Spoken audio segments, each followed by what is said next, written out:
If you don't have $1,000 saved, one emergency could wreck your finances.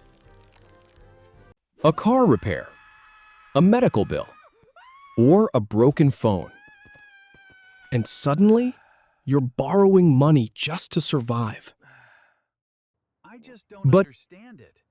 Is it supply and demand or something more complicated? That's right. the first $1,000 you save is more important than your first investment.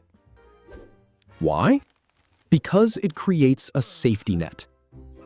When unexpected expenses show up, you don't panic. You don't reach for your credit card. You don't fall into debt. You stay in control. That's why financially successful people focus on one goal first. Save your first $1,000. Not $10,000, not $100,000, just $1,000. Because wealth doesn't start when you become rich. It starts when you're financially secure.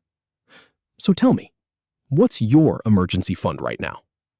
$0, under $1,000, or over $1,000? Comment below and be honest. Target.